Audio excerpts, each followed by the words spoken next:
Per últim, i així ja anem tancant, m'agradaria que donguéssiu un últim consell o la vostra valoració final d'haver passat per aquest procés i si tornaríeu a repetir-ho i començaríeu de nou si ara fos el moment.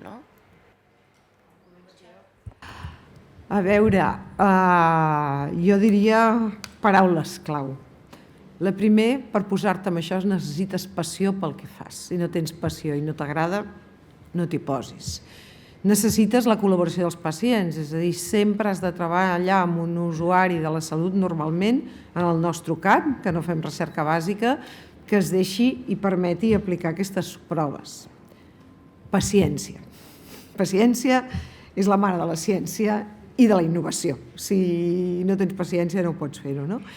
I després depèn del teu repte. Si vols fer-te ric has de ser ambiciós i si vols millorar la salut de les persones has de ser humil i continuar amb la teva passió per intentar fer una millora al sistema de salut. Jo amb això seré molt breu. Jo crec que la gent que ens dediquem a recerca ens agrada molt publicar, ens satisfà veure que tenim difusió, però aconseguir que alguna de les coses que tu has pensat tingui un impacte real en la societat, es vegi reflectit en una guia de pràctica clínica i això modifiqui alguna conducta o sigui útil, això és la satisfacció més gran que pots tenir. És a dir, un cop te passa això, ja et pots retirar, ja et pots jubilar, ja està. És a dir, que jo això us ho recomanaria, que sempre penseu, quan feu alguna cosa, en aquesta fase, i si pot ser des del principi, de dir, pensem en com això pot arribar algun dia a canviar les coses.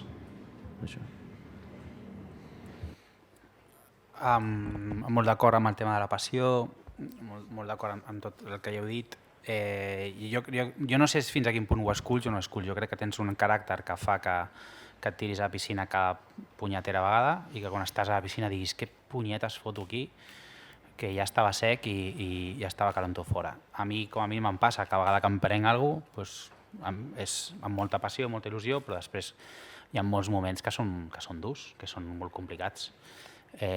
No estàs pels diners, ni molt menys. Els 3 fundadors a l'ACTAP portem 3 anys sense cobrar sou, amb la qual cosa, si ho fas és perquè vas més enllà dels diners que puguis guanyar.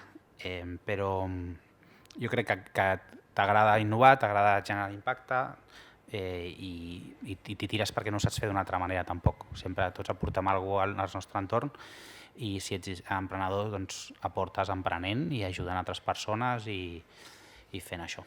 Jo si ho recomanaria, si ets una miqueta zumbat, sí que ho recomanaria. Bé, jo m'ha agradat molt abans, Esther, que has dit que el més important és que arribi el pacient. Per nosaltres el més important era ficar a disposició de qualsevol professional aquesta aplicació, una aplicació que neix en un territori molt petit i que el fet que ara estigui implantada tota la primària és un orgull, és un orgull.